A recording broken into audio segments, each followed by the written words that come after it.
حتى لو انت مش متاكد من ميعادك بنسبه 100%، لو ب 80%، لو ب 70%، احجز، لانك لما تيجي تغير الميعاد فانت مش هتدفع مبلغ كبير، بالعكس.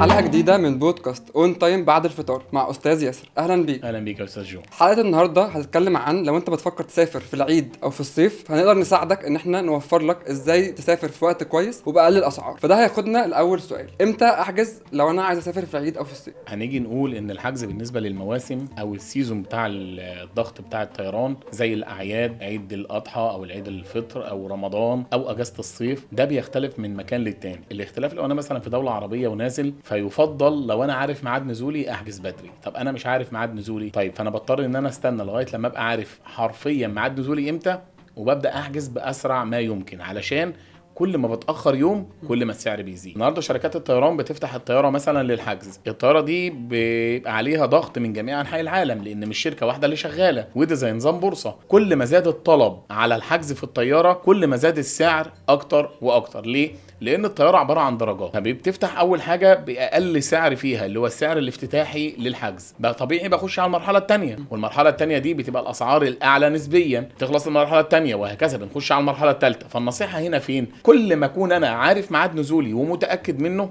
احجز بدري. ونرجع تاني ونقول زي ما فكرنا في الحلقات اللي فاتت، على قد ما تقدر احجز بدري. حتى لو انت مش متاكد من ميعاد نزولك احجز برضو بدري، لان الفرق اللي هتدفعه في تغيير الميعاد مش هيكون نفس القيمه اللي هتدفعها في تذكره جديده قبل ميعاد نزولك بيوم او اتنين او اسبوع. طب وبالنسبة بتختلف. لاجازات المدارس اللي بره؟ حلو. اجازات المدارس اللي بره اللي هي بنقول عليها الاجازات الصيفيه، ودي بيبقى فيها ضغط كبير جدا على شركات الطيران، وبالذات لو تناسب الضغط ده مع وجود كمان موسم الحج بتاع كل سنه. طيب السنه اللي فاتت كان عندنا، السنه اللي فاتت واللي قبلها واللي قبلها، كان في ارتفاع اسعار جنوني، لانه كان مناسب وقت الحج، وكان الطيران مشغول بنسبه كبيره جدا في نقل الحجاج من بلادهم للسعوديه والعكس صحيح. طيب السنه دي يمكن الضغط ده هيقل شويه، لان موسم الحج هيجي بدري قبل انتهاء ايام الدراسه وقبل بدايه الاجازات، فهيبقى الضغط خفيف. بس برضو النصيحه برضو احجز بدري على قد ما تقدر، حتى لو انت مش متاكد من ميعادك بنسبه 100%، لو ب 80%، لو ب 70%، احجز، لانك لما تيجي تغير الميعاد فانت مش هتدفع مبلغ كبير، بالعكس هتدفع مبلغ قليل جدا، بخلاف لما اروح انا النهارده قبل ميعاد السفر باسبوع او 10 ايام واحد، هلاقي فيه ارتفاع اسعار جنوني حرفيا. سواء بتحجز من مكتب سياحه انت متعامل معاه ومتعود عليه وعارف دنيته ماشيه ازاي، او بتحجز من الويب سايت اونلاين،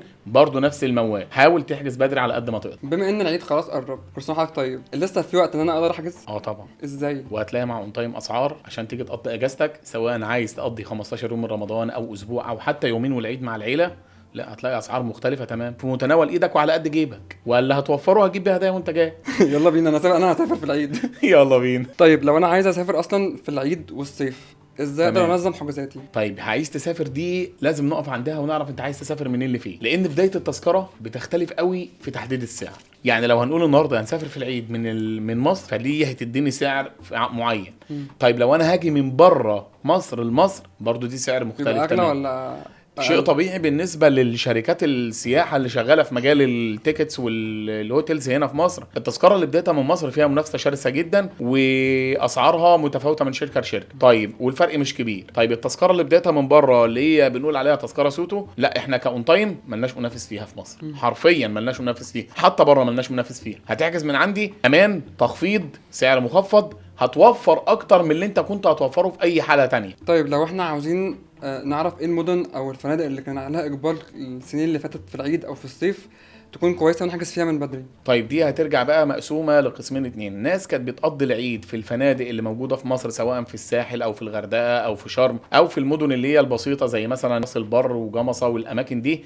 فدي انت هنا هتقسم، هيبقى في فرق في وتفاوت ما بين دي ودي. بس اللي كان اكثر اقبالا كانت الغردقه وشرم، نظرا لان العيد الصغير اللي فات كان يعني الجو برد شويه، فكانت شرم والغردقه انسب من الساحل كمان. تمام. فكان في اقبال على فنادق شرم والغردقه السنه اللي فاتت واللي قبلها. السنه دي يمكن الوضع يتغير برضو وتفضل برضو مستمره برضو شرم والغردقه. طيب بالنسبه لبره مصر كان الاقبال كانت الناس معظمها مقضيه في تركيا، ودي كانت تعتبر تكلفتها قليله، وبعض الناس راحت المغرب. ده كان ده وده. لكن في الفتره اللي فاتت دي كان الاقبال على الباكج السياحي الكامل لاوروبا والدول التانية دي كان قليل جدا، نظرا للجو ما كانش مساعد، او البروده اللي موجوده هناك ما كانتش مساعده على الناس ان هي تقضي وقت كويس هناك. طيب لو احنا عايزين نسمع من نصيحه من اون تايم بخصوص العيد والصيف والحجوزات. والله هو بخصوص العيد لو انت لسه ما حجزتش الحق، سواء فنادق سواء طيران. طيب ليه الحق؟ حرفيا هتبقى الفنادق اللي احنا عايزين نحجز عليها واللي هتبقى مناسبه للميزانيات هتبقى فول اوف، مش هيبقى عندها اي اماكن فاضيه. زيد بزياده ان احنا عاملين اخر 3 ايام قبل رمضان عاملين فيهم عرض تخفيض على تذكره الطيران 15%، حلو قوي. وعلى الفندق 15%، ولو خدت الاثنين على بعض باخد تخفيض 25% توتال، باخد كويس أوي. تخفيض 25% على توتال السعر. فدي يعني متهيألي ما فيش حد يقدر يحطم الرقم ده ولا هيعمل دي العرض حقيقة ده فعلا. حرفيا يعني. ده حقيقة. لا وزيد بزياده كمان انك عندك هتاخد عضويه اون تايم برنامج الولاء، وهينزل لك بوينتس هتبقى مضاعفه كمان في ال3 ايام دول. البوينتس هتبقى مضروبه في 2، دي اللي فيها كاش باك. دي بوينتس مضروبه في 2. وزيد بزياده عندك كمان عرض الكاش باك كاش، يعني حرفيا اقل تذكره هيبقى عليها كاش باك كاش هتبقى 500 جنيه. هتستلمهم في صوره يا اما كاش يا اما بتستلمهم في صوره كارت بنكي تقدر تصرفه من اي متجر انت عايزه، تتعامل بيه في اي حته. كويس قوي. تمام، يعني على حسب قيمه الكاش باك هتاخد الكارت بتاعك او تاخد الفلوس كاش اللي انت عايزه. طب دي حاجه كويسه جدا، يعني تقريبا كده محدش ليه حاجه ان هو ما يسافرش. اكيد، وقروض يعني وقروض ما تتفوتش. دي حقيقه. بوينتس مضروبه في 2، 15% على تيكت الطيران، 15% فنادق، 25% على الباكج السياحي كامل طيران وفنادق وانتقالات. طيب عندنا حاجه كمان مفاجاه من اون تايم قبل العيد، اي تذكره مزار سياحي بتاخدها من اون تايم عليها تخفيض 10%. تمام. يعني تذكره المتحف الكبير عليها 10%، تذكره الاهرامات عليها 10%، داخليه وعالميه.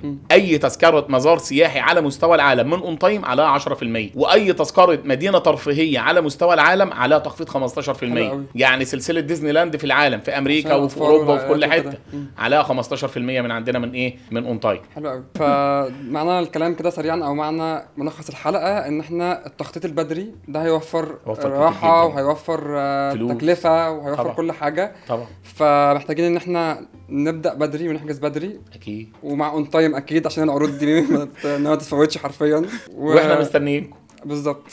شكرا جدا يا استاذ ياسر على الحلقه الجميله دي. وان شاء الله الحلقه الجايه هنتكلم اكتر عن الفيزا وكل ما يخص الفيزا مع اون تايم برضو، فاستنونا ان شاء الله حلقه جديده مع اون تايم بعد الفطار مع استاذ ياسر. شكرا جدا يا استاذ ياسر. شكرا يا استاذ جمال.